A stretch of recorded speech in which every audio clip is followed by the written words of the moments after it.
Hi hello friends, welcome back to Media Talks. நான் உங்கள் Mounika. So நேற்றுக்கு ரொம்ப ஹாப்பியாக இருந்தேன். அதுக்கு முக்கியமான ரீசன் ரெண்டு விஷயம். ஒன்று அந்த ப்ரோமோ, இன்னொன்று வந்து பார்த்திங்கன்னா நம்ம விஜயோட அந்த அழகான ஒரு க்யூட்டான ஒரு மொமெண்ட். அதை பற்றி நான் வந்து ப்ரீவியஸ் வீடியோலையுமே நான் பேசியிருப்பேன், எவ்வளோ ஹாப்பினஸாக இருந்துச்சு அப்படின்னு சொல்லிட்டு. அந்த ப்ரோமோவை பார்த்து பேசினது அதுக்கு மேலே அன்எக்ஸ்பெக்டட். அது ரொம்ப ஹாப்பியாக இருந்துச்சு. அது முக்கியமான ரீசன் அப்படின்னு பார்த்திங்கன்னா, சாரதாம்மா கொஞ்ச நஞ்சா பேசினாங்க, என்ன பேச்சு பேசினாங்க அப்படிங்கிற மாதிரி அது எல்லாத்துக்கும் சேர்த்து வைக்கிற ஆப் மாதிரி தான் இருந்துச்சு இது என்னை பொறுத்த வரைக்கும். ஏன் அப்படின்னு பார்த்தீங்கன்னா, ஸோ சாரதாம்மா வந்து செல்ஃப் ரெஸ்பெக்டோடு இருக்கிறது நான் தப்புன்னு சொல்லவே இல்லை. அது அவங்க எல்லாருக்கும் இருக்க வேண்டிய ஒரு விஷயம். ஆனால் வந்து பார்த்திங்கன்னா, அதில் நான் ஏன் வந்து சாரதாம்மா மேலே ஒரு கோவம் இருக்குன்னா, இன்கேஸ் விஜய் வந்து பார்த்திங்கன்னா இந்த மாதிரி பண்ணிவிட்டு கண்டுக்காமல் இருந்தார் அப்படின்னா, நீங்கள் வந்து இந்த மாதிரி செல்ஃப் ரெஸ்பெக்ட், பொண்ணு வாழாட்டியும் பரவாயில்ல வீட்டில் இருக்கட்டும் அப்படிங்கிற மாதிரி யோசிக்கலாம். ஆனால் வந்து பார்த்திங்கன்னா, அவர் வந்து லவ் பண்ணுறேன், நான் எனக்கு அவள் தான் வேணும்னு சொல்லி பின்னாடியே வந்து நிற்கும் போதும் அந்த இடத்துல வந்து பார்த்திங்கன்னா, இல்லை நான் கொடுக்க மாட்டேன் அப்படிங்கும்போது அப்போ அந்த இடத்துல கோவம் தான் வரும் இல்லையா. அதில் அவங்க பண்ணுறது தப்பு தான். ஸோ வந்து ஒருத்தர் தப்பு பண்ணுறது இயல்பு தான். அவர் அந்த இடத்துல காவேரி பண்ணதும் தப்பு, விஜய் பண்ணதும் தப்பு. ஸோ இப்படி நீங்கள் உங்கள் பொண்ணு மட்டும் ஏற்றுக்கிறீங்க, விஜய் மட்டும் ஏற்றுக்க மாட்டேங்கிறீங்க. அந்த மனுஷன் என்ன தான் பண்ணுவார் இதுக்கு மேலே? அவர் பக்கம் இருக்க எல்லாத்தையுமே சொல்லிட்டாரு. அவங்க வந்து எனக்கு அவள் தான் வேணும், அவள் கூட அமுச்சு வச்சுருங்க, நான் அவளை தான் லவ் பண்ணுறேன், அவள் கூட தான் நான் வாழணும், எல்லாமே சொல்லிட்டாரு. இதுக்கு மேலே என்ன வேணும் அவங்களுக்குன்னு எனக்கு புரியல. அதுதான் எனக்கு சாரதா மேலே இருக்க வருத்தத்துங்கிற ஒரு கோவம் கூட சொல்லலாம். அவங்களுக்கு அந்த மாதிரி சீன்ஸ் எழுதியிருக்காங்க, வேறு எதுவும் இல்லை. இன்னொரு பக்கம் நேற்றுக்கு ஃபங்க்ஷனில் அங்கே உள்ள எல்லாரும் வந்து ரிலேட்டிவ்ஸ் இருக்காங்க. அது மட்டும் இல்லாமல் அவங்க ஆஃபீஸ்லேருந்து எல்லாரையும் கூட்டு வந்திருக்காரு. அவங்களுக்கு முன்னாடிலாம் வந்து இந்த மாதிரி அசிங்கப்படுத்தும் போது அவருக்கு எவ்வளோ கஷ்டமாக இருக்கும்.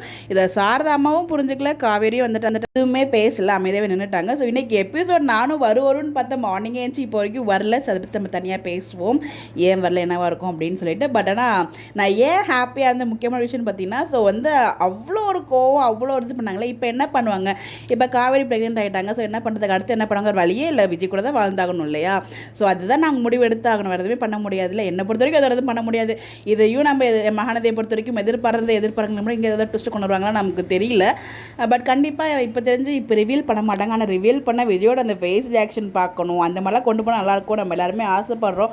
பட் நம்ம ஆசைப்படுற மாதிரி கொண்டு போவாங்கன்னா நமக்கு தெரியலையே. ஸோ கண்டிப்பாக விஜய்க்கு தெரிஞ்சால் எவ்வளோ ஹாப்பியாக இருப்பார். அதை வந்து என்னால் நினச்சி கூட பார்க்க முடியல. அதுதான் எனக்கு ஃபுல் தாட்டே. ஸோ அவங்க ரெண்டு விஷயம், சாரதாமா என்ன பண்ண போகிறாங்க, இன்னொன்று வந்து பார்த்திங்கன்னா விஜயோட அந்த ஃபேஸ் ரியாக்ஷன், அவரோட அந்த ஒரு ஹாப்பினஸை எப்படி வந்து வெளிப்படுத்த போகிறாரு அப்படிங்கிறது தான் அப்கமிங்கில் நான் ரொம்ப எதிர்பார்த்துட்ருக்கேன். இந்த ரெண்டு தருணம் எல்லா பெண்களுமே வந்து பார்த்திங்கன்னா இந்த மாதிரி விஷயத்த ஃபஸ்ட்டு ஹஸ்பண்ட் கிட்ட தான் ஷேர் பண்ணணும்னு நினைப்பாங்க. ஸோ அதே தான் காவேரின்னு நினைப்பாங்க. பட் இமீடியட்டாக ஷேர் பண்ணுறாங்களா இல்லை டிலே பண்ணுறாங்களா அப்படிங்கிறது ஒரு மிகப்பெரிய ஒரு கேள்வியாக இருக்குங்க. பட் சாரதாம்மா உங்களுக்கு இருக்குங்க, அப்படியே சம்பவம் காத்துட்ருக்குங்க. நீங்கள் பேசின பேச்சுக்கெல்லாம் சேர்த்து உங்களுக்கு வந்து ஆப் வந்துட்டுருக்கு அப்படின்ற மாதிரி தான் இருந்துச்சு. ஏன்னா ஒரு தடவை தப்பு பண்ணவங்கள மன்னிக்கலாம். அவர் வந்து திருப்பி நாங்கள் தேவையில்லை ஒரு மாதிரி அது பழைய விஜயாக இருப்பார் தெரியுமா, முன்னாடி காவிரிட்ட செம்மையாக சண்டை போடுவார்ல. ஸோ அந்த மாதிரி இருந்தாருன்னா நீங்கள் வந்து ஓகே அக்செப்ட் பண்ணிக்கலாம், உங்களோட கோவம் நியாயம் இல்லை. இங்கே நீங்கள் தேடி போக தேவையில்லை, அங்கே செல்ஃப் ரெஸ்பெக்ட் முக்கியம். இங்கே அந்த பையனே இறங்கி வராராம், ஆனால் இவங்க இறங்க மாட்டாங்களா?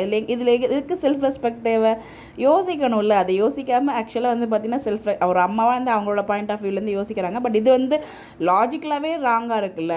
ஸோ அதுதான் நான் சொல்ல வரேன். இதனால இவ்வளோ அசிங்கப்படுத்தக்கூடாது இல்லையா ஒரு மனுஷனை அப்படிங்கிறது எனக்கு ஒரு மிகப்பெரிய வருத்தமாகவே இருந்துருச்சு இதுக்கு மார்னிங் வரைக்கும், ப்ரொமோ பார்க்குற வரைக்கும். பட் எப்போ இந்த ப்ரொமோ பார்த்தனும் அப்போலேருந்து நான் அப்படியே நம்ம தரையில் நடக்கலை, அப்படியே மதக்கிற மாதிரி இருக்குன்னு சொல்லுவோம்ல, அந்த மாதிரி ஒரு நிலைமையில் இருந்துகிட்ருக்கேன். அவ்வளோ ஒரு ஹாப்பியாக இருக்குது.